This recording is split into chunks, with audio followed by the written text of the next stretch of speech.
आज हम जिस भारत को देख रहे हैं, जिसकी बात सोच रहे हैं, उसमें बहुत इंपॉर्टेंट रोल है सरदार पटेल के स्टेट्समैनशिप और फर्म एडमिनिस्ट्रेशन का। यह बात भारत के पहले प्रेसिडेंट राजेंद्र प्रसाद जी ने अपनी डायरी में कही थी। स्टेट्स की प्रॉब्लम बहुत बड़ी है और इसे अकेले आप ही सॉल्व कर सकते हैं। यह बात कही थी महात्मा गांधी ने सरदार वल्लभ भाई पटेल से, जब आजादी के बाद भारत अपनी सबसे बड़ी प्रॉब्लम को फेस कर रहा था, जब ब्रिटिशर्स भारत से भागे। भारत की आज़ादी की मुहिम बहुत लंबी थी, बहुत टफ थी, लेकिन 1947 में भारत एक इंडिपेंडेंट देश बना। लेकिन आज़ादी के साथ पार्टीशन हुआ, कम्युनल राइट्स हो रहे थे, रेफ्यूजी क्राइसिस थे, एंड इन सब के साथ एक सबसे बड़ा चैलेंज था 500 से ज़्यादा प्रिंसली स्टेट्स को इंटीग्रेट करना। और इन प्रिंसली स्टेट्स को इंटीग्रेट करने की जिम्मेदारी भारत के आयरन मैन को दी गई, यानी सरदार वल्लभ भाई पटेल को। प्रिंसली स्टेट्स के इश्यूज को रिजॉल्व करना बिल्कुल भी आसान नहीं था, क्योंकि लंबे समय से ब्रिटिशर्स ने कई सारे एडवांटेजेस प्रिंसली स्टेट्स को दिए थे, so that in return Britishers को पॉलिटिकल गेन हो सके। इसी वजह से जब ब्रिटिशर्स भारत से गए तो बहुत से राजाओं में यह सोच आई कि क्यों ना हम अपना खुद का इंडिपेंडेंट देश बना लें। लेकिन यह बात भारत के आयरन मैन को पसंद नहीं थी, एंड सरदार वल्लभ भाई पटेल ने प्रिंसली स्टेट्स के साथ डिप्लोमेसी से लेकर डिस्कशंस, डिबेट और जरूरत पड़ने पर पुलिस फोर्स का भी यूज किया, एंड इन सब प्रिंसली स्टेट्स को इंडियन यूनियन में इंटीग्रेट किया। नमस्कार दोस्तों, मेरा नाम है ऋषभ सिंह और आज इस वीडियो के माध्यम से हम समझने की कोशिश करेंगे कि सरदार वल्लभ भाई पटेल ने इन प्रिंसली स्टेट्स को कैसे इंटीग्रेट किया। अगर आप मुझसे कनेक्ट होना चाहते हैं तो आप मेरे टेलीग्राम और इंस्टाग्राम पे जुड़ सकते हैं, जिनकी आईडीज आपको स्क्रीन पे दिख रही होगी। एंड अगर आप स्टेट पीसीएस की तैयारी कर रहे हैं एंड अपने फाउंडेशन को मजबूत करना चाहते हैं तो स्टडी IQ पीसीएस के सक्षम बैचेस में जुड़ सकते हैं, जहां आपको वो सारे फीचर्स देखने को मिलते हैं जिससे आप अपने स्टेट पीसीएस को क्रैक कर सकें। लेकिन ओरिजिनल प्राइस मत पे करिएगा, मेरा कोड RS Live यूज करेगा, तभी आपको मैक्सिमम डिस्काउंट मिलेगा। तो चलिए फिर समझने का सिलसिला शुरू करते हैं कि कैसे सरदार पटेल और वीपी मेनन ने 500 से ज्यादा प्रिंसली स्टेट्स को भारत में इंटीग्रेट किया। इंडियन इंडिपेंडेंस एक्ट ऑफ 1947, जो कि माउंटबेटन प्लान पर बेस था, उसमें प्रिंसली स्टेट्स को 3 ऑफर्स दिए गए, या तो वो इंडिया से जुड़े, या पाकिस्तान से, या फिर अपना इंडिपेंडेंट सोवरेन स्टेट बनाए। भारत को जब आजादी मिली तब 17 ब्रिटिश इंडियन प्रोविंसेस थे और प्रिंसली स्टेट्स तब 48% का एरिया कंस्टिट्यूट कर रहे थे प्री इंडिपेंडेंट इंडिया का, एंड 28% की पॉपुलेशन। कुल मिलाकर 560 से ज्यादा प्रिंसली स्टेट थे जब आजादी मिली।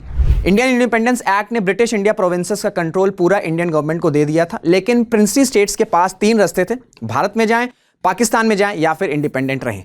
आजादी के बाद सरदार पटेल भारत के पहले होम मिनिस्टर और डेप्यूटी प्राइम मिनिस्टर बने।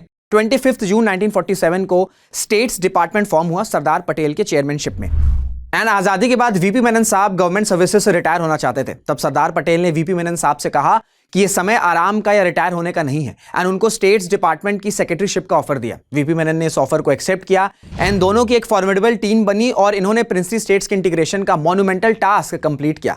सरदार पटेल ने प्रिंसली स्टेट्स को इंटीग्रेट करने के लिए सीरीज ऑफ लंचेस ऑर्गेनाइज किए, प्रिवी पर्स का कॉन्सेप्ट भी लाया, जिसके तहत रॉयल फैमिलीज को पेमेंट दी जाएगी अगर वो भारत में मर्ज होते हैं तो। लेकिन ये इतना आसान नहीं था। वीपी मेनन अपनी किताब में लिखते हैं, जब भी वो और सरदार पटेल प्रिंसली स्टेट्स के राजाओं के साथ नेगोशिएशंस करते थे तो वो सभी तरह तरह के रीजंस देते थे। जैसे भगवान का ये मानना है कि इस इंडिपेंडेंट स्टेट पे क्लेम हमारा रहे। कुछ स्टेट अपने पास्ट की बातें करते थे कि कैसे उनके राज्य ने कई इन्वेडर्स को रोका। हालांकि कुछ राजा प्रिवी पर्स के कंसेप्ट से मान गए थे, लेकिन कुछ ने टाइटल्स और पैलेसेस डिमांड किए अगर वो इंडिया में इंटीग्रेट होते हैं तो।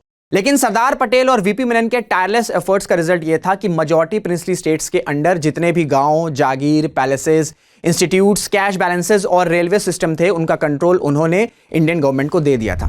15 अगस्त 1947 तक प्रिंसली स्टेट्स के इंटीग्रेशन का प्रोसेस ऑलमोस्ट पूरा हो चुका था, सिर्फ कुछ को छोड़कर। लेकिन सबसे ज्यादा प्रॉब्लम्स जोधपुर, जूनागढ़, हैदराबाद और कश्मीर को इंटीग्रेट करने में आई। तो समझते हैं अब इन सभी प्रिंसली स्टेट्स को कैसे इंटीग्रेट किया गया। जून 1947 में जोधपुर के थ्रोन पर बैठते हैं महाराजा हनवंत सिंह, एंड उनसे पहले जोधपुर मान गया था भारत के साथ मर्ज होने के लिए। लेकिन हनवंत सिंह, जो काफी यंग थे और एक्सपीरियंस भी नहीं था उनके पास, उनको लगा कि अगर जोधपुर पाकिस्तान के साथ मर्ज हो जाए तो शायद पाकिस्तान बेटर डील उनको दे दे। और मोहम्मद अली जिन्ना ने एक सादे कागज पे साइन कर दिया और महाराजा हनवंत सिंह से कहा कि आपकी जो भी डिमांड्स हैं वो फुलफिल होगी, जैसे कराची पोर्ट का फ्री एक्सेस से लेकर आर्म्स इंपोर्टिंग और मैन्युफैक्चरिंग, बस जोधपुर मर्ज हो जाए पाकिस्तान में।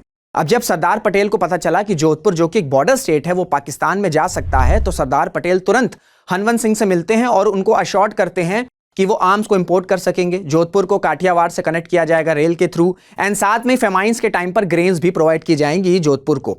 एंड इन सब एश्योरेंस के साथ एक इंपॉर्टेंट वार्निंग भी दी गई कि जोधपुर एक प्रीडोमिनेंटली हिंदू स्टेट है, एंड अगर वो पाकिस्तान में जाकर मर्ज होगा तो जो बेसिक टेनेंट है 2 नेशन थ्योरी का, वो वॉयलेट होगा, एंड इससे कम्युनल वायलेंस भी हो सकता है पूरे के पूरे जोधपुर स्टेट में। एंड जिसके बाद जोधपुर ने मोहम्मद अली जिन्ना के ब्लैंक चेक को रिजेक्ट किया एंड जोधपुर फाइनली इंडिया में मर्ज हुआ। इसके बाद बारी थी जूनागढ़ की। जूनागढ़ में उस वक्त अराउंड 80% हिंदू पॉपुलेशन थी, लेकिन जूनागढ़ के मुस्लिम रूलर ने 15 सितंबर 1947 को पाकिस्तान से मर्ज होने का डिसाइड किया, जिसके बाद जूनागढ़ की आम जनता ने नवाब के अगेंस्ट प्रोटेस्ट कर दिया एंड नवाब इस प्रोटेस्ट को देखते हुए कराची भाग गए अपने पेट डॉग के साथ, लेकिन अपने वाइफ और बच्चों को ले जाना भूल गए। इसके बाद सरदार पटेल ने पाकिस्तान से कहा कि जूनागढ़ के नवाब ने जो भी एक्सेशन एक्सेप्ट किया है उसको रिवर्स किया जाए, क्योंकि पब्लिक ने नवाब के डिसीजन को मानने से मना कर दिया है एंड एक प्लेबिसाइट कंडक्ट किया जाए। लेकिन पाकिस्तान ने इस चीज पर मना कर दिया, जिसके बाद इंडियन आर्मी को भेजा गया एंड आर्मी ने 1 नवंबर 1947 में जूनागढ़ को एनेक्स कर दिया एंड इसके ठीक एक महीने बाद यानी कि दिसंबर 1947 में जूनागढ़ में प्लेबिसाइट हुआ एंड 99% जूनागढ़ की पब्लिक ने इंडिया से मर्ज होने का डिसाइड किया। अब अगर कश्मीर की बात करें तो यहां पे राजा हरि सिंह थे एंड कश्मीर में प्रीडोमिनेंटली मुस्लिम पॉपुलेशन थी एंड कश्मीर ना तो भारत ना ही पाकिस्तान में जुड़ना चाह रहा था उस वक्त।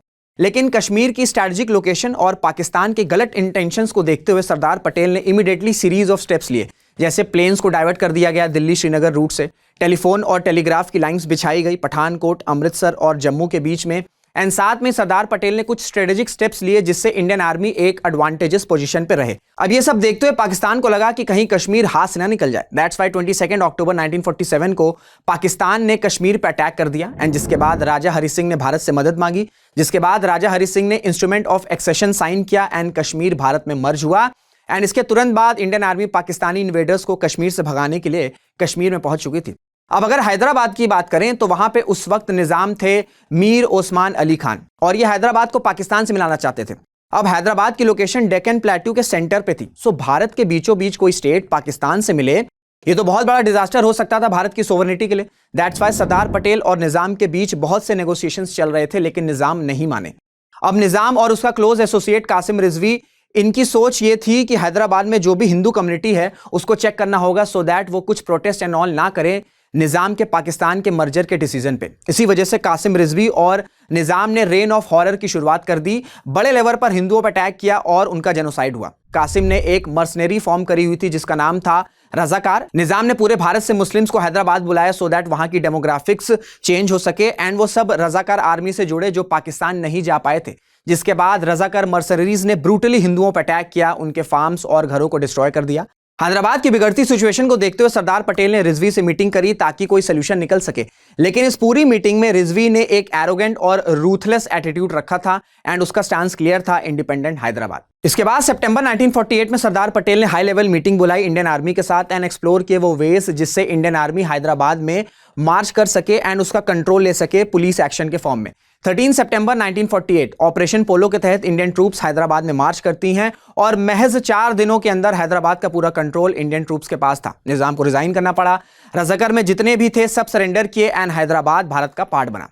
सो इस तरह से सरदार पटेल और उनकी फॉर्मिडेबल टीम ने इन टफ प्रिंसली स्टेट्स को डिप्लोमेसी, डिस्कशंस, प्लेबिसाइट और पुलिस एक्शन के थ्रू भारत में इंटीग्रेट किया। हालांकि इन 4 टफ प्रिंसली स्टेट्स के अलावा एक और बहुत इंपॉर्टेंट लोकेशन है जिसको सरदार पटेल ने भारत में इंटीग्रेट किया था, जिसपे बहुत ज्यादा बात नहीं होती है एंड वो है लक्षद्वीप। आजादी मिलने के तुरंत बाद पाकिस्तान की नजर स्ट्रेटेजिकली लोकेटेड लक्षद्वीप पे थी एंड लक्षद्वीप मेनलैंड से दूर होने की वजह से पाकिस्तान ने अपनी नेवी को भेजने का प्लान किया so that Pakistani navy Lakshadweep को सीज कर सके। लेकिन सरदार पटेल बीइंग सरदार पटेल वो पहले से अलर्ट थे, that's why Indian naval ships को तुरंत भेजा गया सो दैट लक्षद्वीप को डिफेंड किया जा सके एंड इस तरह से सरदार पटेल की अलर्टनेस की वजह से लक्षद्वीप भारत में इंटीग्रेट हुआ। और इस तरह से सरदार पटेल और वीपी मेनन ने प्रिंसली स्टेट्स के इंटीग्रेशन के इनॉर्मस टास्क को कंप्लीट किया। इन दोनों ने 560 से ज्यादा प्रिंसली स्टेट्स को रिकॉर्ड टाइम में इंटीग्रेट किया। इससे पहले किसी भी नेशन का इंटीग्रेशन, वो भी इतनी बड़ी पॉपुलेशन के साथ जिसमें इतने डाइवर्स लोग हैं, इतने कम टाइम में कभी भी नहीं हुआ था। इन सभी प्रिंसली स्टेट्स का इंटीग्रेशन इंडियन यूनियन में सरदार पटेल की मोस्ट लास्टिंग लेगेसीज रहेगी। सरदार पटेल की मैसिव कंट्रीब्यूशन को देखते हुए हर साल 31 अक्टूबर को हम राष्ट्रीय एकता दिवस और नेशनल यूनिटी डे की तरह सेलिब्रेट करते हैं, जो हमें याद दिलाता है कि जब तक हम यूनाइटेड हैं तभी तक हम तरक्की के रास्ते पर दौड़ सकेंगे। और आज डिफरेंसेस, डिस्प्यूट्स और डिवाइड के बीच में हमको सरदार पटेल के वर्ड्स को याद करना होगा जो उन्होंने क्विट इंडिया मूवमेंट के दौरान कहा था। हम सभी को अपने आपस के डिफरेंसेस को भूलना होगा और सेंस ऑफ इक्वालिटी को डेवलप करना होगा एंड हमें ऐसे जीना होगा like we are the children of the same father, यानी कि हम सबको भाइयों की तरह रहना होगा। और यह बात आज भी पूरी तरह से सही है क्योंकि आज इस पूरे रीजन में भारत ही एक ऐसा देश है जहां डेमोक्रेसी चल रही है, डेवलपमेंट हो रहा है, इकोनॉमी बढ़ रही है। हालांकि इश्यूज भी काफी हैं, लेकिन हम इन सब इश्यूज को एक साथ रिजॉल्व करना होगा, वरना एग्जांपल्स आप देख ही सकते हैं अफगानिस्तान का क्या हाल है, पाकिस्तान का क्या हाल हो चुका है और अब बांग्लादेश में भी शायद वही हाल हो। सो इंडिया जितना स्ट्रांग रहेगा as a nation, as a culture, उतना ही आप और हम भी डेवलप करेंगे। सो ये था पूरा वीडियो कि कैसे सरदार पटेल ने प्रिंसी स्टेट्स को इंटीग्रेट किया और आज जो हम भारत देख रहे हैं उसको रियलिटी में बदला। आई होप आपको वीडियो इन्फॉर्मेटिव लगा होगा। सो प्लीज वीडियो को लाइक करिएगा, कमेंट्स करिएगा एंड शेयर जरूर करिएगा। Till then this is Rishabh Singh signing off. Jai Hind, जय भारत।